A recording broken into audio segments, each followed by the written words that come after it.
All right. Hello and good afternoon or morning to some, I'm sure, depending on where you're at, to everyone who's getting joined in.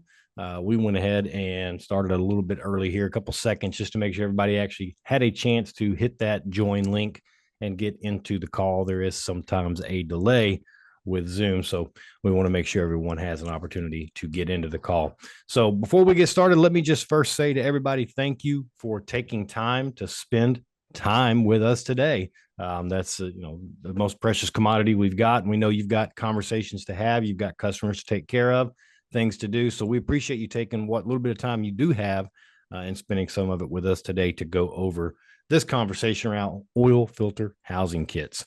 And I think this is a great conversation to have. It's also going to give you some great conversations to have with the shops, with technicians, and open your eyes a little bit and give you some insight into these particular kits and why they're such a big conversation piece. So what we're going to be talking about today is oil filter housing kits. We're going to be talking about the opportunities you have with them, what they do, why they primarily and most commonly fail, and then what we've done engineering improvement wise at BWD to correct why they fail. We're also going to go over some quick technical tips. We're going to look at our units versus the competition. And then we're going to wrap up with some sales support. So some extra material for you to go out with whenever you're having these conversations about these kits. So again, we're going to get started by talking about the opportunities. Well, the opportunities are pretty vast. So if we look at the sales of the units of these kits, just this year versus last year. So we're not even a full 3 months into the year here, and we're nearly at 60% increase in units sold with these oil filter housing kits. And there's just you can't stop selling them. That's the problem. There's such a common failure on the OE units that every one of them are going to end up getting replaced at some point if they haven't already been replaced on these 3.6 liter Pentastar motors, right? It's just such a common failure. So there's an overwhelming opportunity that exists here. Again, barely 3 months into the year, and we're almost looking at a 60% increase. So, and one of the primary drivers of that growth, everybody, is confidence, right? What's expanding that growth? Why we're seeing a nearly 60% increase is confidence from the technicians, because they know they're getting not only the correct unit, but everything they need to get the job done right. Now, when I say confidence in correct unit, some people might say, well, what does that mean?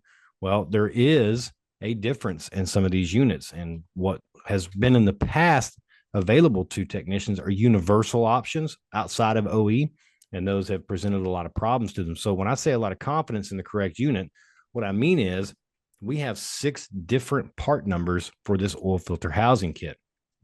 And while they may all look the same, and in some cases, some of them fit the same, there are differences. So when I say the correct unit, there are 6 current part numbers that cover from 2011 up to currently 2024 3.6 liter models of the Chrysler, Dodge, Jeep, and Ram vehicles. And there's 6 part numbers for a reason. Like I said, they might look similar and they might fit in some cases, but there might be differences, and there are differences in these units, like the oil filter flow rate. You see, one has a 12 liter per minute, the rest have 10. Different part numbers for the oil temperature and the pressure sensors. Some of them have a different number. Some of them have no unit at all. 2 of these oil filter housing kits don't even have a temp sensor.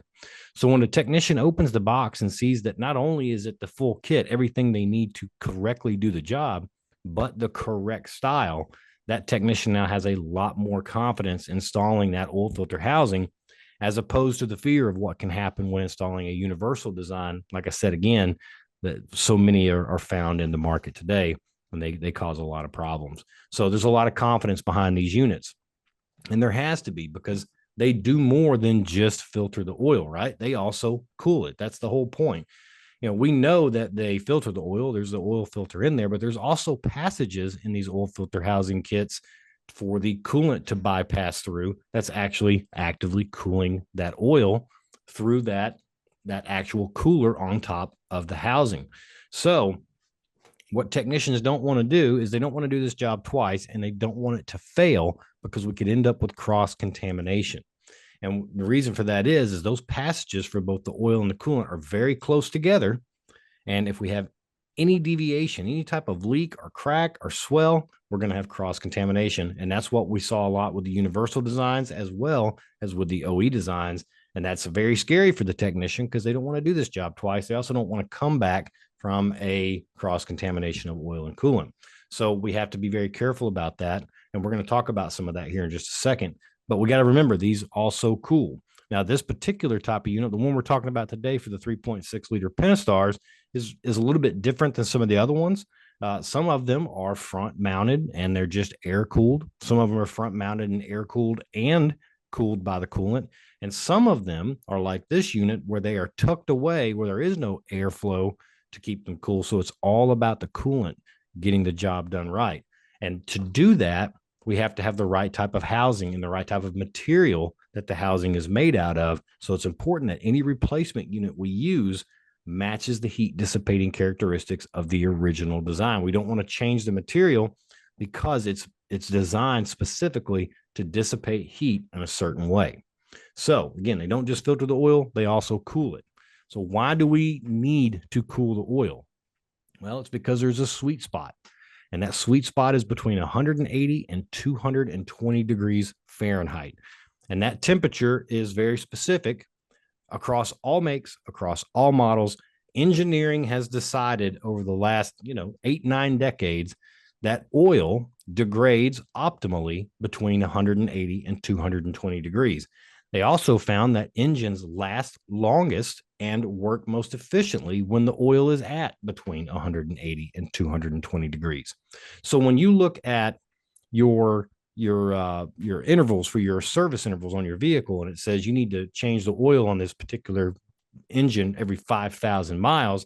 Well, the engineers have decided at 5,000 miles, the oil that we're recommending for this engine should not degrade to a point of damage within 5,000 miles. But at 5,000 miles, we need to change it because things are going to deteriorate, right? As long as we keep it within 180 to 220, it's going to be good for that 5,000 miles. And we have to also remember it directly cools internal engine components. As the engine oil is going through the system and it's washing across those moving components, the valve train and the rotating assembly, it's actually removing heat from those metal components. So we have to cool that oil down so that when it makes the next pass, it can remove even more heat, right? And it also acts as a hydraulic fluid as well when we look at our modern VVT systems. So we have to keep it within a certain temperature range so that it doesn't get too thin or too thick so that our VVT systems work properly. And so that's why we need oil coolers. And the other reason is for oil to do all the jobs that it's required to do, it has to have multiple additives to keep it, in that range of what it's expected to be doing. Well, the problem is those additives break down with heat and they break down with mileage. That's why we have service intervals and we want to keep the oil in that 180 to 220 because all of the things that the oil is supposed to do is dependent on how well those additives work. So let's talk about those additives and why oil coolers are so important because once again, when these break down, we start having problems. So the additives, there's a bunch of different additives that can be found in oils, but some of the most common are what we're going to talk about here. And those are antioxidants. And these are going to be the additives that slow oxidation. And that is the primary cause of oil degradation, right? And excessive heat accelerates their consumption. So with excessive heat, we start consuming up those antioxidants. And once they're depleted, the oil oxidation occurs rapidly. And that's going to allow for the increase of wear internally. So we want to keep the oil cool so we don't, quickly run down these antioxidants. We also don't want to run down our anti-wear additives. And the most common is going to be one called ZDDP or zinc dithiophosphate. And it is one of the most common anti-wear additives. And you can think of this one as like a smooth sacrificial barrier between the metal surfaces, preventing the friction that causes wear. So it's basically keeping metal to metal from happening. But again, these will degrade with high temperatures, reducing their effectiveness, and then we will end up with metal to metal contact. So we need to keep the oil cool so we don't run those down. We also have detergents. Now, the detergents in oils are the additives that are designed to prevent corrosion and sludge buildup. Now, again, as they degrade, the engine oil thickens or it becomes sludgy. So we've all seen those sludgy, underneath the valve cover. You pull the valve cover and it's just got sludgy, thick, caked up oil. Well, that's because the detergents have broken down. And now we're restricting the optimal flow through the oil channels, and that's going to cause engine damage as well as leave excessive carbon deposits. So we also use dispersants. Now we want to keep carbon deposits from getting on things. So we use dispersants, and they're designed to keep the engine clean by suspending the contaminants like carbon deposits within the oil, right? So that way, when that 5,000-mile interval change comes up, you drain the oil out, all those contaminants go out with the old oil, you put new oil in. But if we don't do our intervals on time and we let the oil get too hot, it's going to degrade pretty quickly. And with that degradation, it's going to lose the ability to control the contaminants in the system.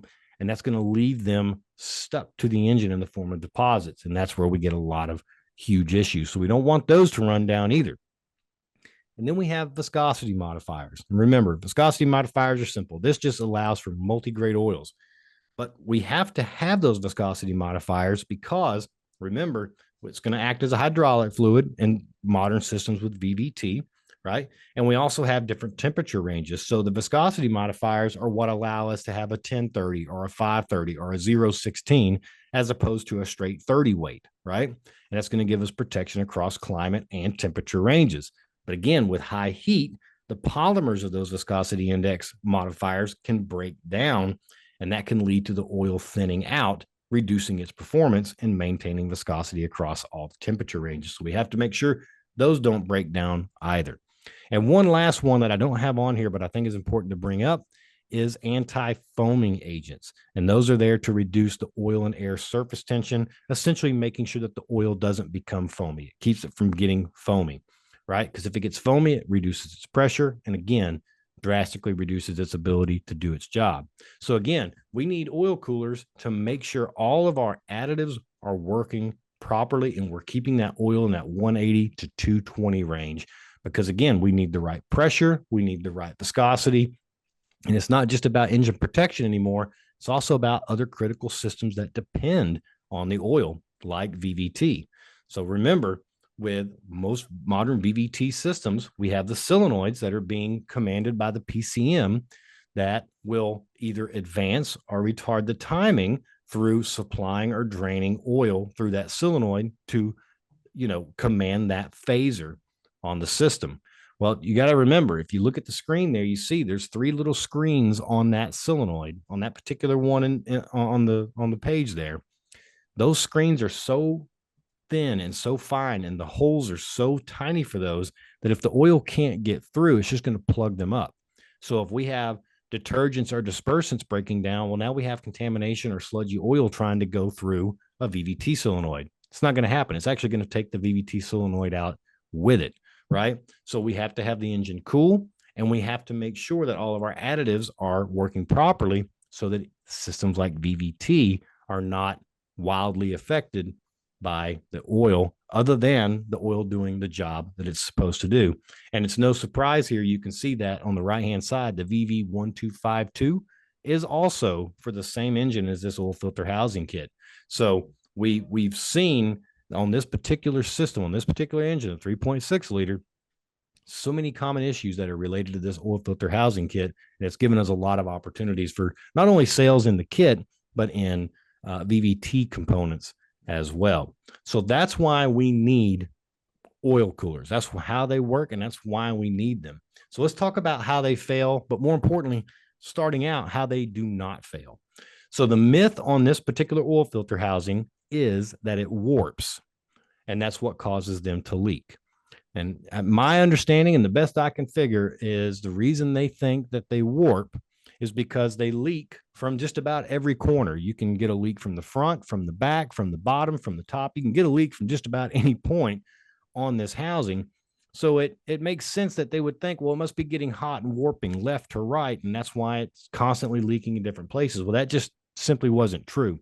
The reality is that housing is made from a very high strength, heat resistant material, and it's done that way, again, to dissipate the heat properly, but to be able to withstand the heat that's in that valley. right? So where it actually was leaking was from all of the seal points that should have been addressed in the OE design. It was never warping. It was a issue with a lot of sealing. And we're going to go through those real quick, where it was leaking, and what we've done to fix that. So again, the myth is it was warping. Fact is the housing is perfect just the way it is, as long as it's sealed properly. And that's what we did with our BWD housings. So the original problem on these housings, or one of the original problems, was it would leak from the core plugs in the rear. You see those three little plugs in the back. Those are a byproduct of manufacturing. There's a rod that's stuck in there whenever the molding is done, so it keeps the channels clear for the oil to go through. Well, once the molding is done, you have to plug those holes in the back. And on the OE design, they just stuck a core plug in there and then ultrasonically welded it. Well, that's just plastic on plastic. And we're talking about hot pressurized oil here. If it's going to find a way out of anything, it's going to find a way out of plastic because there's no seal. So on the OE design, it was just plastic on plastic, ultrasonically welded. Well, we fixed that. On the BWD solution, it still has to be sealed. It still has to be a plug, and it still has to be ultrasonically welded. But on the inside of the housing, on the back side of those plugs, we now include an O-ring, a seal, an actual seal between the housing and the plug. And now we have alleviated those leaks from the rear. Should have been done on the OE design, still isn't done on the OE design, but we took care of that with the BWD housing. So again, confidence from the technicians. It could also leak from the front here where the oil pressure sensor is. Now, people thought it was leaking from the pressure sensor itself, but it was actually leaking between that brass insert and the housing. So just like the core plugs in the rear, if you look on the right-hand side, you see those two brass fittings there with the green O-rings on them. On the OE design, it was just those brass fittings, those actual bungs that go into the housing. They were just pressed in. There was no seal. So once again, this is hot pressurized oil. If it wants to find a place to leak, it's going to find a place to leak around plastic if there's no seal. So once again, our solution at BWD, we put seals on. We actually did that on the temp and the pressure sensor just to be on the safe side. And now, again, there's no more leaks from this end of the housing because we actually have a real seal in between the housing and the actual insert itself. There was also a lot of issues with the bottom seals, and you can see there's multiple seals on the bottom of these housings. And really, the problem here is they did at least try to seal it, but they used very cheap and low quality seals on the bottom, so they would get distorted and crushed, and that would cause a leak. So again, the BWD solution here, a better synthetic material that's less prone to distortion, and that takes care of the bottom sealing. So now we have the front, the rear, and the bottom of the housing sealed properly. But there's one more real important spot we have to take care of. Remember, I told you in the beginning, we have to keep those channels clear so we don't have cross contamination between the oil and the coolant. Well, unfortunately, on the OE design, that was very common. So on the inside of the housing, underneath the actual heat exchanger, the cooler, again, this is a product of manufacturing. There is a groove that's left wide open after manufacturing that has to be sealed with that little black cap you see on the right-hand side. But once again, on the OE design, they didn't use an actual O-ring or seal. It was just a cap that was ultrasonically welded. So obviously, we still use a cap. We ultrasonically weld it. But before we do that, we put a real O-ring, a real seal in between the plastic of the housing and the cap itself. So once again, a seal where a seal should have been in the very beginning. So in all reality, every seal has been updated on this unit. And where there were no seals, where it caused problems with leaking, there have been seals added. And this is why technicians have so much confidence in this particular housing. And again, they want confidence because it's about a 4-hour job. Depending on which application they're working on, 4 hours is around the minimum. You got to remove the upper and lower intake manifolds. You got to remove the fuel injectors and the rail. It's a lot of work. So we don't want technicians to have to do this twice, and they definitely don't want to have to do this twice. And so there's a couple of quick little tips here we can give, especially if you're talking to a newer technician or a technician that hasn't worked on one of these either in a long time or ever. Obviously, most technicians know this, but quick tech tip here, cover the intake ports with tape or fill them with rags when you pull those upper and lower intakes off, because when you pull that housing out, you're going to have dust, dirt, oil, coolant. It's all going to be kind of dripping around. We don't want that getting down into those intake ports. So that's one quick thing. We also don't want to lose a 10 millimeter bolt or socket down there, which is very common, unfortunately. Another quick installation tip: if you've got a technician that's had a lot of comebacks on these, or issues where they're leaking from this point on the housing, it's most likely due to installation. So we have to remember, okay, so this little leg of the housing is the first spot that actually slides into place while the housing is getting guided into its home. So we have to be very careful when we guide this leg in, that we don't roll or crush that O-ring. And it's really easy to do because there's very little room to work with. So it's very important that the technician takes some fresh, clean oil and rub it around that O-ring before trying to guide it in, so that they can actually slide it right in where it goes. There's no forcing, and it just does what it's supposed to do. And then we don't have to worry about that. But when you do see a lot of comebacks from this area where it's leaking, it's usually because that O-ring was rolled or pinched in the process of putting the housing back in its home. And again, it just comes back down to take an extra 2 seconds, put a little bit of oil on there, and then guide it into place. Another thing that we have to be very careful about, and this has caught a bunch of new technicians off guard.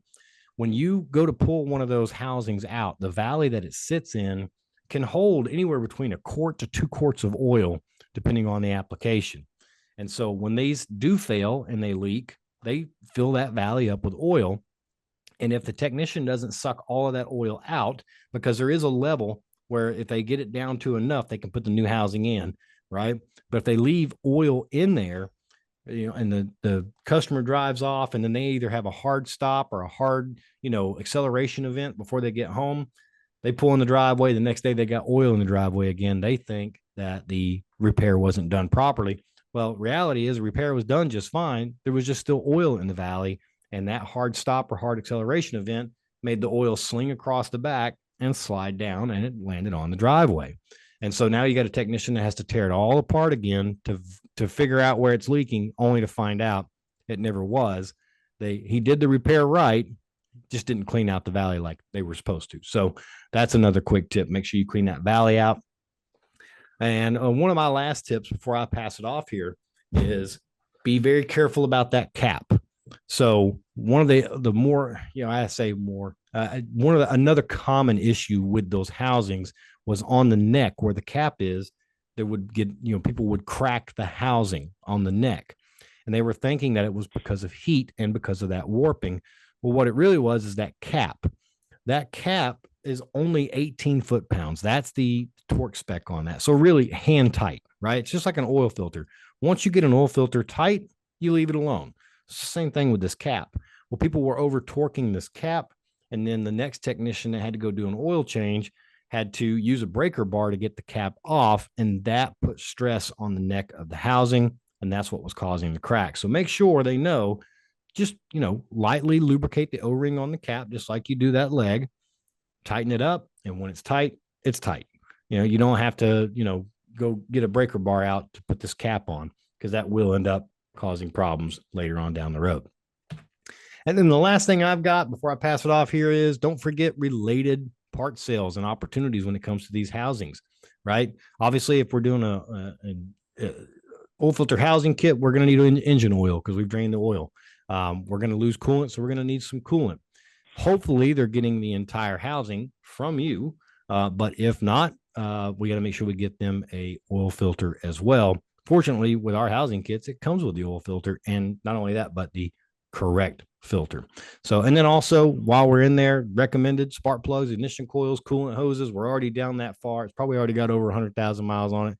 Might as well do a little, we'll just quote unquote say tune up here while we're in there. And so with that, I appreciate your time. I'm going to pass this over now to Mr. Patrick Sochi with our product team and category team. And he's going to talk about some of the other aspects of this category that I think will be helpful to you when you go to market and start talking about it. So, Patrick, the show is yours, sir. Thank you, Corey. Good afternoon, everyone. I want to just touch on a little bit of the functionality of these housings. Um, you know, these housings are also oil coolers, and it's important to have a solution that offers long-term durability. BWD uses Zytel, which is a trademark name of DuPont in its oil filter housing kits. Now, Zytel is a high-temp, synthetic, lightweight, thermoplastic material that is branded of nylon resin, which is resistant to abrasion, impact, and chemicals. It's not your just run-of-the-mill plastic. It also has good electrical and flammability properties and performs excellent at these high temperatures. Using Zytel helps to cool the oil as it goes through the housing. A little example of that is think of a frying pan. Now, if you put a frying pan on a hot stove, bottom of the pan heats up quickly, and if that pan has a plastic handle, it would be safe for you to pick it up without getting yourself burned. Now, metals like aluminum or stainless steel, which are used in the frying pan's body, are excellent conductors of heat, allowing the pan to heat up quickly and evenly. Plastic, on the other hand, is a poor conductor of heat, which means it does not allow heat to transfer easily. The Zytel formulation used in our oil filter housings and caps is a 35% glass fiber reinforced, heat stabilized, hydrolysis resistant polyamide 66 resin for injection molding. This particular formula has excellent flow and strength characteristics, which is crucial for the type of product and where it sits in the engine. Now, this is a similar material that is found in the production of some firearms, some gearbox housings, and other similar sporting goods. Now, the Pentastar 3.6 liter housings have had several design changes over the past 10 or so years. The BWD housings include a new oil filter that is specifically designed for the oil filter cataloged by the OE for the vehicle. Some of you, most of you at that, probably have seen some competitive oil filter housings that are on the market that are being sold as universal. You know, they utilize a single oil filter part number across multiple years and makes, model years, I should say. Not only can this cause confusion, the oil filter that comes on those competitive units may not have the flow rate specified by the vehicle's manufacturer and could be difficult to change. We at BWD are following the same process in providing application-specific components for our oil filter housings, even down to the intake manifold gaskets that are used for this installation to ensure all components are right for the vehicle that's in front of the technician, and there's no second guessing on anything that comes out of our box. Now, taking a look at the example here, this is our EFH 100. Most of the oil filter housing kits available from BWD come completely assembled. So all you have to do is take it out of the box and drop it in place. In so many words, our oil filter housing kits include new oil pressure and temperature sensors, oil filters, as I mentioned before, that are application specific, and caps, all of which are exact OE matches, and they come ready to install. This minimizes the work a technician needs to do to make sure all the parts are seated and installed correctly within the unit. We also use all new gaskets and hardware to offer an even further clean install. So you will not have to run the risk of reusing any old or worn parts, or worse, spend time sourcing these elsewhere, extending the time needed to complete the job. So to continually make improvements on the OE designs, BWD's oil filter housing kits and their complete components undergo extensive testing so that they're installed with confidence. Our housings are pressure tested for leaks. Our oil pressure sensors and oil temperature sensors are tested for accuracy, as we do with all of our products. New applications are also being tested for fit, performance, and durability through on-vehicle testing at our Irving, Texas facility. That's one of the other things that sets us apart from the competition, is that we have an extensive range of test vehicles to test the parts that we manufacture within the United States. You look at some of the other parts that are on the market today, oftentimes these are made offshore, and you have to wonder if they have the test vehicles available to make sure that these are going to perform as they should in a live test. We have that all under our various roofs at the S&P facilities. So the BWD part that you are taking out of the box and putting on a vehicle can be trusted with full confidence. Now, I just want to touch on what we refer to as correct and complete coverage. The chart you're looking at here shows the current market for the Pentastar V6 coverage of oil filter housings. Here we're looking at the percent coverage of competitors and how they match up against the OE. There are 211 total applications for the Chrysler kits, for the Pentastar applications, and the BWD brand matches all 211 applications. We have an 11% or 24 specific applications more coverage than our closest competitor. We are fully committed to continuing to provide you and your customers with industry-leading coverage in this category and all the other categories that we offer to you today. This just goes to show that no matter the product type, complexity of the product, or the intricacies of the product, we're going to work diligently to make sure we can provide you with a solution for whatever may walk through your door in the terms of the repairs that are needed, no matter where you're located. Now, correct and complete coverage is what BWD is providing to you. Now, this particular chart here shows a little bit of the competitive landscape for the Chrysler engine oil filter housing kits. There are 8 competitors and a handful of consolidated part numbers amongst those 8 competitors. Looking at this chart, the associated BWD part number is at the top of the chart, and we're showing the associated BWD part number is the part that the competitor says it has applications for. So you'll see the competitor listed on the left and the BWD part listed at the top going off to the right. The competitors in these cases may not list all of the applications that the BWD part covers. The column on the far right also lists some physical differences between the competitor's part and the BWD part. This particular category is a little trickier than most in the fact that you have the coverage differences and the configuration differences.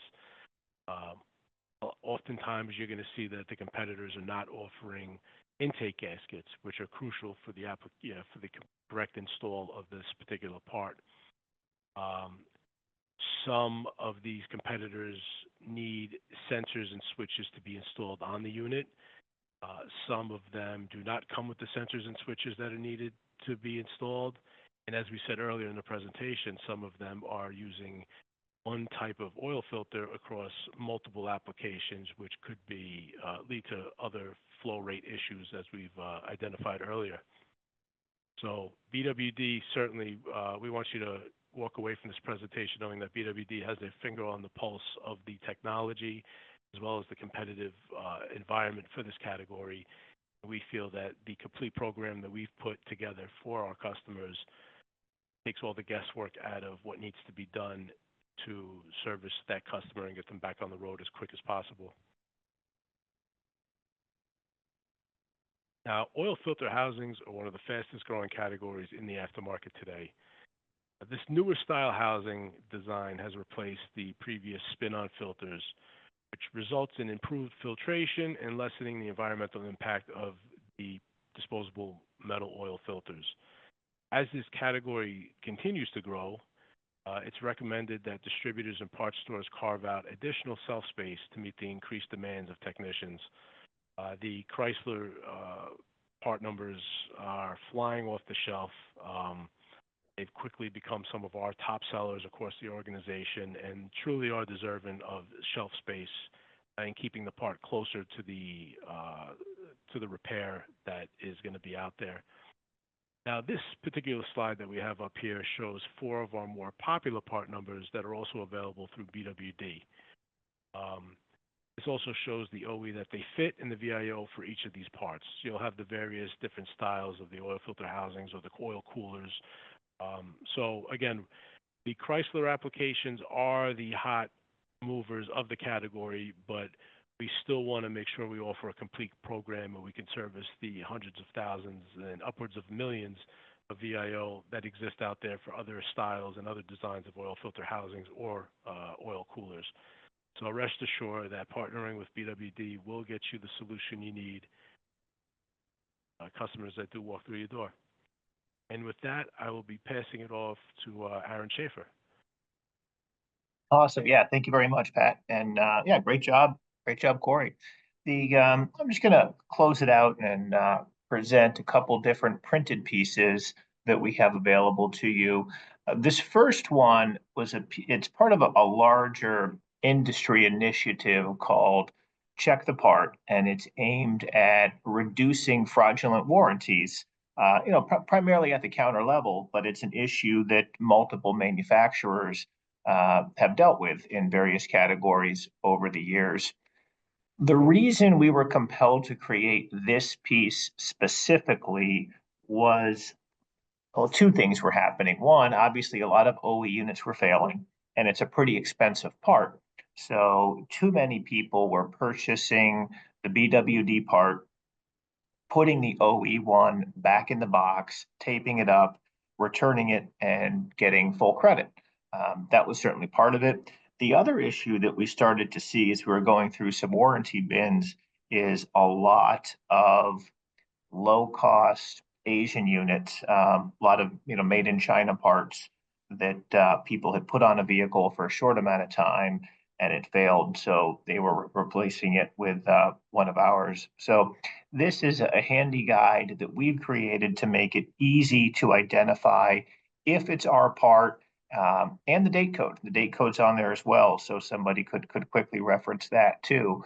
But this is available on our website under the digital resource section, so it can be printed. And really, the whole goal with this is just to help correctly manage potential warranties at the counter level and try and reduce the fraudulent ones while certainly taking care of anyone that has a valid warranty claim. Now on to the fun part. So I think what you saw today is a real nice overview of our program and the features and benefits. Now you probably need help taking that to the street and making your service provider customers aware of what the program is, or being able to talk confidently with a retail customer over the counter.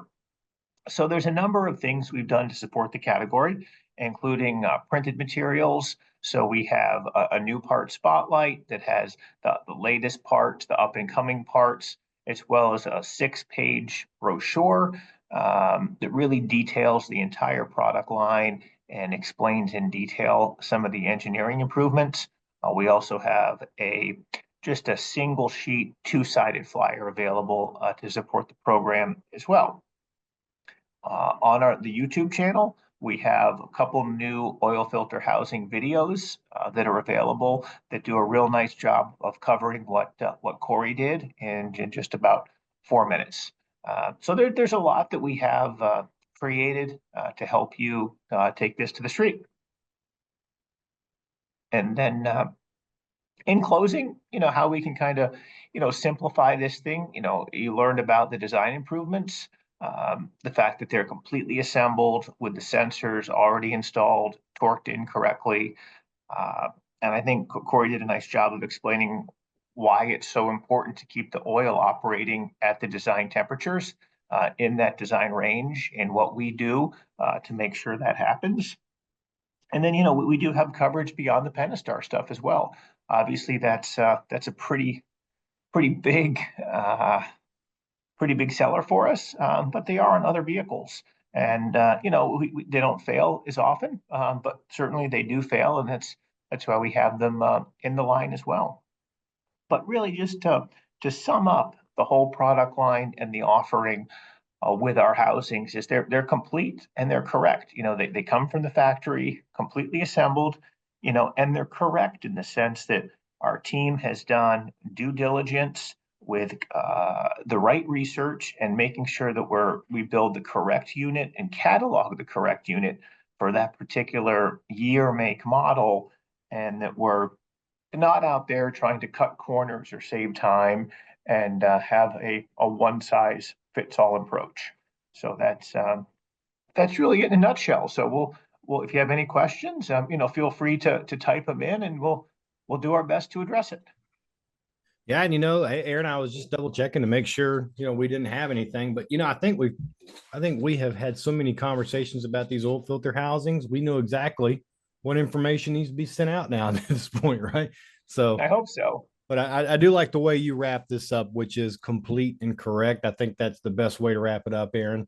Again, the confidence the technicians have in this program and the BWD housings, it's sky high. So it's just a matter of making sure we let them know we have them and that they're available. I would venture a guess that there's still a large handful of technicians out there that don't know that they're there and they're available. And all we got to do is let them know, and those sales opportunities will just jump out at us. So with that, I don't see anything, Aaron. I'm going to thank you and Patrick both for being here. Your contribution, I think it's great.